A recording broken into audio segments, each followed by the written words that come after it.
Assalamualaikum warahmatullahi wabarakatuh. Salam sejahtera semua kepada penonton dan juga subscriber. Okay, mari kita jelaskan sikit tentang YouTuber. YouTuber ada dua jenis YouTuber ya. Di dunia ni lah, di dalam YouTube ni ada dua jenis YouTuber ya. YouTuber yang pertama ialah YouTuber full time ya. YouTuber full time yang mana mereka ni memang membuat kerja dalam YouTube je, diorang tak ada buat kerja lain ya. Sepenuh masa sebagai YouTuber. Dan yang kedua ialah orang yang buat YouTube ni sebagai sampingan.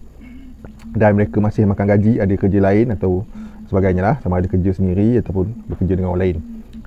Tapi dalam masa yang sama mereka membuat video-video di YouTube. So ada dua jenis YouTuber. Persoalan sama ada YouTuber layak ataupun tidak untuk menerima aisinah ni bergantung kepada kerja apa yang diorang buat sebenarnya. Kalau YouTuber tersebut makan gaji dengan company ataupun dengan mana-mana pertubuhan, mana-mana syarikat dan ada penolakan, ada caruman kepada USP, maka mereka tetaplah dikira dalam kategori yang berkenaan sama ada kategori 1 atau 2. YouTuber ni, diorang ni membuat video dekat YouTube dan pekerjaan sebagai YouTuber ni kita boleh kira sebagai kerja sendiri lah. Jadi bagi YouTuber yang ada buat kerja lain dan membuat video sampingan je, kerja sampingan je, kata orang hobi je, contoh kerja dengan syarikat besar ke kecil ke mencarum dan mereka ni terjejas, maka mereka layak lah masuk untuk golongan kategori yang terjejas. Jadi pekerjaan sebagai YouTuber ni bukanlah dikira sebagai satu pekerjaan yang hakiki tau orang, pekerjaan yang mutlak, tak ada sebenarnya.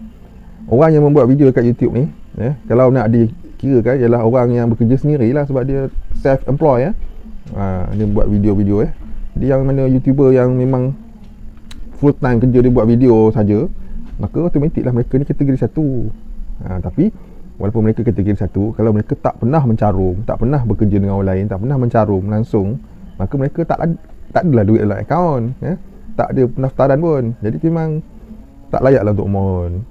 Sebab walau apa pun pekerjaan yang orang tu buat, dia berbalik kepada perkara asal je, sama ada anda terjejas ataupun tidak. Jadi sebagai orang yang jadi YouTuber, bermaksud dia bekerja sendiri. Okey. Dan walaupun dia bekerja sendiri, sekiranya dia ada duit dalam PWSP dan nak mengeluarkan, maka dia automatiklah dikira sebagai kategori 1. Sebab walaupun bekerja sendiri, tapi kalau tak ada saving dekat PWSP, maka kau nak keluarkan apa? Nak keluarkan habuk je lah kan. Dan bagi YouTuber yang ada kerja lain dan buat video ni sebagai sampingan saja, mereka kena ikut kriteria tu kan, sama ada pemotongan gaji ataupun allowance. Maka jika ada pemotongan dan sebagainya, pemotongan gaji, maka anda dikira sebagai kategori 2 lah. Jadi penonton ada tanya YouTuber kategori mana?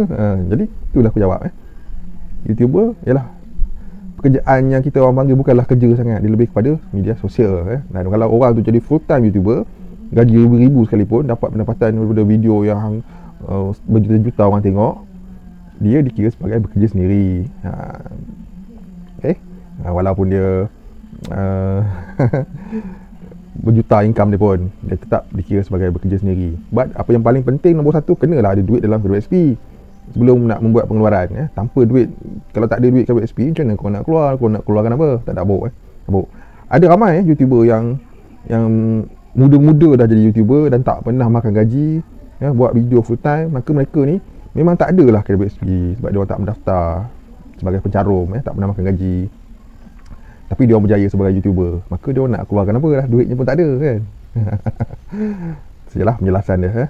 Jadi sebagai YouTuber, kaitannya dengan aisinah bergantung kepada YouTuber tersebut, sama ada dia buat full time ataupun dia buat sampingan. Dan sampingan dia melibatkan pekerjaan utama dia, tak kira lah dia kerja sebagai apa pun.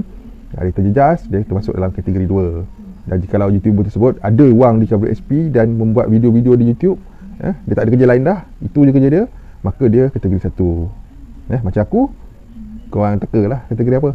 Aku tak cakap. Sekian dulu daripada aku. Aku jawab. Assalamualaikum warahmatullahi wabarakatuh. See you guys. Weekend chill je. Tunggu informasi terkini. Bye bye. Assalamualaikum.